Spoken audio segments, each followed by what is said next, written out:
มาบัดนี้ตกถึงยามฤดูแล้งสะแปงบ้านทั้งบ้านพี่ก่อไฟสีลมพัดตองเสียงกองสะดันหูแสนคิดทอดยอดสู่ยามอยู่ห่างน้อไกลกันคุณแล้วสะแบงบ้านลมพัดปิ่นหมุนดอกลงพื้นสุดที่ฟื้นทนได้อุกภัยในหัวใจพี่นางเอ้ยนางไงกูลาอายนี่หนหอนบ่พรบอกขานิ่งน้ำนองเจ้าเรื่องเก่าน้องข้างหลังคุณแล้วมันยังฝังในใจเสียจ้องจำเด้อจิตอายคำที่สายเคยเว้าไอ้น้ำสาวเบิดทุกสิ่งคำ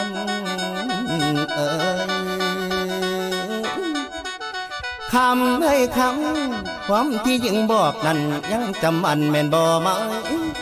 น้องว่าน้องหักอายสายบอกหักน้อจอมควันคุณแล้วที่สองเอาสัญญากันพี่บ่ลืมแต่คำคุณเคยนอนนุ่นตากน้องจะดอมเบาอมอมเบาอมอมลานางเอ้ยสองใจเฮาพร้อมพร้อมล้อมเขาแม่ใส่กันอดีตก่อนเก่านั้นยังค่อยบันว่าหัวใจน้อลาลาโดนปันได้บ่ไล่ลืมตื่นเต็มในสวงพี่หากคนดีแฟนอายฟังใจบอกใครเสื่อมนอกคำเอ๋ยเบิดหัวใจให้น้องบ่เหลือแท้ให้แก่ไผอายยังจำจื่อได้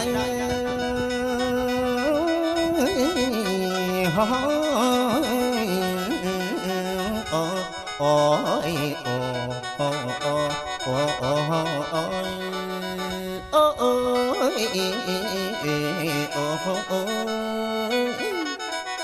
มาบัดนี้อายยังจำชื่อได้แต่เขาก่อนอยู่เที่ยงนาคุณแล้วดอกมันป่าเน็บหัวแก่นางแต่ตอนนั้นกะยอมบ้านมาหอยมาไล่หอมจำได้บ่คำเอ่ยลานางเอ้ยอายคล้องคอให้น้องปานนั่งฝ่าบัดนั่งแนงอายนั้นยังได้ตื่มแต้มสะแบงดอกพวงบานเอามาสานเป็นมงกุฎใส่หัวให้นางเจ้าสุขสอง